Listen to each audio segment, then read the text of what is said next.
ஒரு கவிதையில் இன்றைக்கி வந்து நம்ம யாரோட கவிதை பார்க்க போகிறோம் அப்படின்னா, ஹரன் அப்படின்ற கவிஞருடைய தட்டான் சிறகு அப்படின்ற புத்தகத்துல இருந்து 3 அழகான கவிதைகள் பார்க்க போகிறோம். எனக்கு பொதுவாக வந்து எழுதுறவங்களை பிடிக்கும். அதுலேயும் இந்த நாத்திகத்தை பற்றி எழுதுறவங்க இருக்காங்க இல்லையா, அவங்களை எனக்கு ரொம்ப பிடிக்கும்.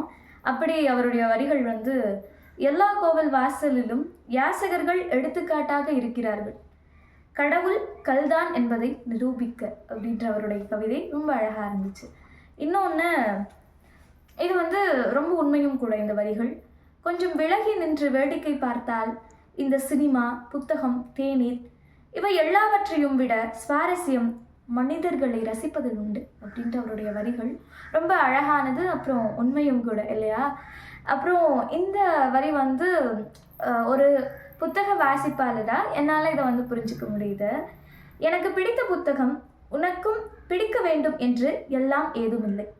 நான் சந்தித்த தனிமையை நீ சந்திக்காததால் உனக்கு அவற்றை பிடிக்காமல் இருக்கலாம் அப்படின்னு சொல்லிட்டு, இது மாதிரி இந்த புத்தகம் முழுக்கவே சில வரிகள் கொஞ்சம் ஆழமாக யோசிக்க வைக்கும். சில வரிகள் வந்து அடடா எவ்வளோ அழகாக சொல்லிட்டாரு அப்படின்னு யோசிக்க வைக்கும். ஸோ உங்களுக்கு இந்த கவிதையெல்லாம் வாசிக்க பிடிக்கும் அப்படின்னா, இந்த தட்டான் சிறகு அப்படின்ற ஹரன் அவர்களுடைய புத்தகத்தை மறக்காமல் செக் பண்ணி பாருங்கள். அண்ட் இது வந்து ஆதிரா வெளியீடில் தான் இந்த புத்தகம் வெளிவந்திருக்கு. ஸோ மறக்காமல் வாங்கி வாசிக்கிறதுக்கு முயற்சி செய்யுங்க. அண்ட் இந்த மாதிரி நிறைய புக் சஜஷன்ஸ்க்கு ரவுத் ரெடிட்ஸை ஃபாலோ பண்ணிக்கோங்க. நன்றி.